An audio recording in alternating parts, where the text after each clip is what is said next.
Yo tout le monde, j'espère que vous allez bien. Aujourd'hui, on se retrouve pour un nouveau tutoriel, cette fois-ci sur Adobe XD. Donc, qu'est-ce que Adobe XD? C'est un logiciel récemment, on va dire, publié par Adobe.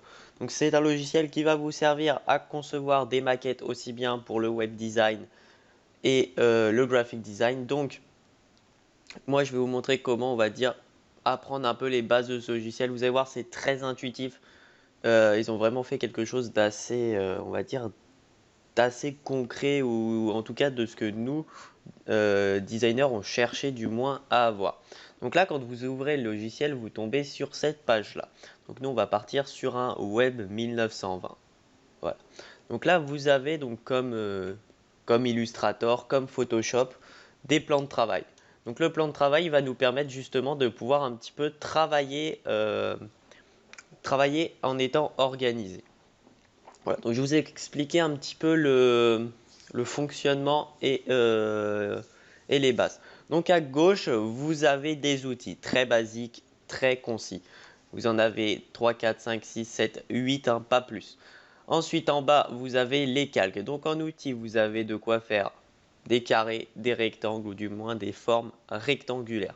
Ensuite, vous avez de quoi faire des formes sphériques. Vous avez de quoi faire des traits et aussi la plume. On va dire, l'intérêt de Adobe XD, c'est que tout est vectoriel. Donc, je vais vous montrer après, par exemple, là, je fais 3 points. Alors, je vous montre après. Voilà. Donc là, vous avez beau zoomer, hein, ce sera en vectoriel. Voilà. Donc, vraiment très, très, très, très pratique. Ça, je le supprime. Ok. Vous avez l'outil texte comme Photoshop, comme Illustrator. Vous avez l'outil pour refaire un plan de travail si vous voulez faire une autre page, on va dire, d'un site web. Voilà. Et l'outil Zoom. Bon, ça, on va pas trop l'utiliser puisque j'utilise avec Alt et la molette. Ensuite, alors, si on prend par exemple, je sais pas, l'outil rond. Vous faites un rond. À droite, vous aurez le fond. Donc, si vous cliquez là, vous pourrez prendre la couleur. Alors, n'importe où, hein. Ça peut être même la couleur sur le menu, hein, voilà, vraiment n'importe où. Ensuite, vous pouvez aller à côté ici et là aller prendre une couleur que vous souhaitez. Et bien évidemment l'ajouter au nuancier. Et ce nuancier va dépendre uniquement de ce fichier. Voilà, donc ça c'est pratique pour garder le même code couleur pour son site par exemple. Voilà.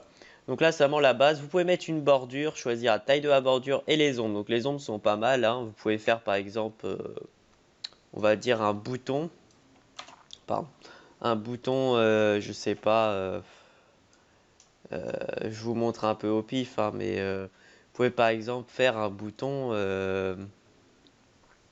portfolio par exemple, si vous faites un site pour vous ou n'importe. Donc là, hop, on augmente le texte. Donc pour l'augmenter, vous montez, voilà, vous recliquez en haut, voilà.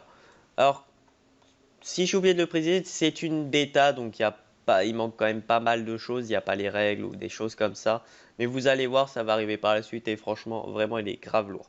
Donc le fond, on va mettre un fond blanc. Ok, voilà. Ensuite, on enlève la bordure et on met l'ombre. Voilà, donc un bouton assez simple, assez cool, hein. Vous pouvez le rétrécir, vraiment, vous pouvez même l'arrondir comme ça, comme sur Illustrator.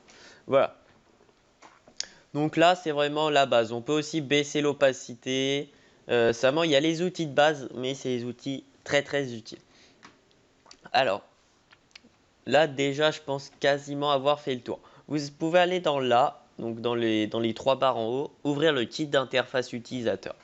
Donc qu'est-ce que c'est? Ça va vous permettre justement d'avoir un petit peu des presets ou des objets entre guillemets pour votre site ou pour une appli web ou n'importe.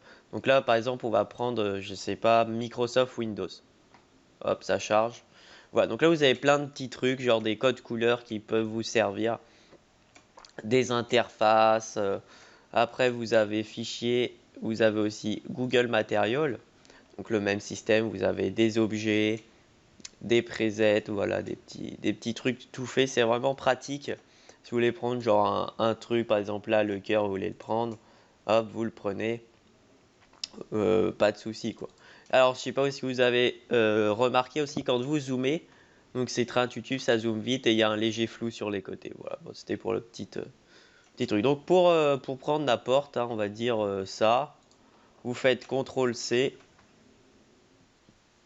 Hop, vous revenez sur le plan de travail basique. CTRL-V. Voilà.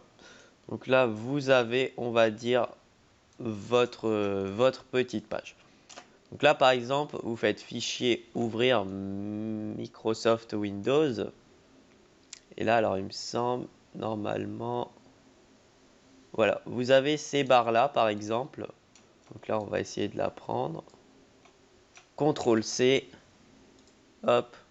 Vous revenez sur la CTRL-V. Voilà, vous pouvez l'agrandir à vos soins. Voilà. Comme ceci. Donc par exemple, là, voilà, on fait un site web. Vous voulez le présenter. Vous voulez le présenter. Vous pouvez mettre justement ces barres-là, etc. etc. Voilà. Ensuite, vous avez le prototype. Donc le prototype, qu'est-ce que ça sert? Ça sert justement à relier un petit peu les... Donc là, comme la petite animation peut vous le montrer, ça sert justement à relier les composants. C'est-à-dire que sur la première page, vous avez cliqué sur Portfolio. Et par exemple, vous pouvez mettre le lien de où ce portfolio va vous emmener.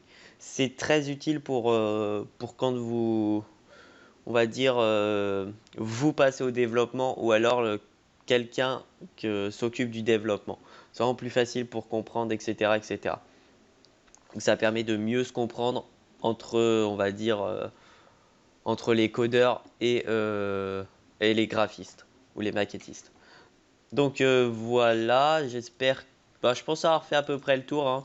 L'enregistrement est très pratique, vraiment le logiciel est très intuitif, ça lag pas, c'est vraiment ultra souple, ultra rapide aussi, on peut vraiment travailler très rapidement.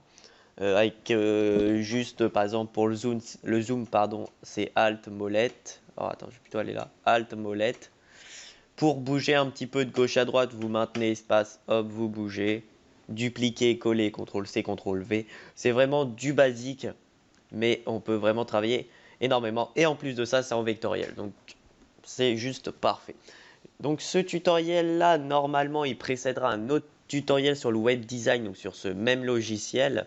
Je ne sais pas quand est-ce qu'il va sortir, il faudrait vraiment que je trouve le temps de le sortir. J'essaierai de le faire dans la foulée de celui-là. Donc voilà, donc j'espère que ce tuto vous aura plu. Si c'est le cas, lâchez un like. J'avais oublié de vous dire que Adobe XD est disponible sur le cloud de Adobe, donc le Adobe Creative Cloud, et il est gratuit, donc il est en version bêta bien évidemment. Donc j'espère que ce tuto vous aura plu. Si c'est le cas, lâchez un like, lâchez un com, n'hésitez pas à vous abonner, on est bientôt 4000 sur la chaîne, c'est vraiment cool. Donc n'hésitez pas à vous abonner, à partager, ce serait super sympa. Sinon moi je vous dis bye.